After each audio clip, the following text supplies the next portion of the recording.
मी पंजाब हवामान अभ्यासक मुक्काम पोस्ट गोगी धामणगाव तालुका शिल्ला जिल्हा परभणी। मी आहे मध्य प्रदेशमध्ये महाकालेश्वर मंदिरामध्ये उज्जैन या ठिकाणी, आणि या ठिकाणून आपल्या महाराष्ट्रातल्या शेतकऱ्यासाठी अंदाज देणार आहे।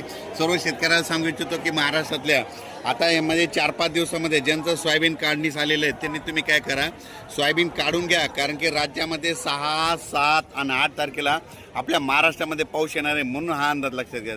त्याच्यानंतर MP मध्ये मध्य प्रदेशमध्ये देखील 6, 7, 8 दरम्यान MP कडे देखील पाऊस पडणार आहे, म्हणून मध्य प्रदेशतील शेतकऱ्यांनी हा अंदाज लक्षात। सर्व शेतकऱ्याला सांगू इच्छितो की राज्यामध्ये आतामध्ये 1 तारखेपर्यंत हवामान कोरडं राहणार आहे, म्हणून हा अंदाज लक्षात द्यायचा। पण राज्यामध्ये 2 तारखेला आपल्या महाराष्ट्रामध्ये भाग बदलत पाऊस पडणार आहे, म्हणून हा अंदाज लक्षात घ्या।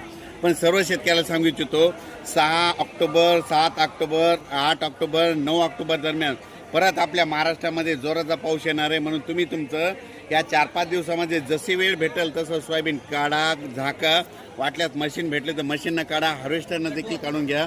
म्हणून हा अंदाज खास करून मी या उज्जैन या ठिकाणी कालेश्वर मंदिर या ठिकाणाहून देत आहे।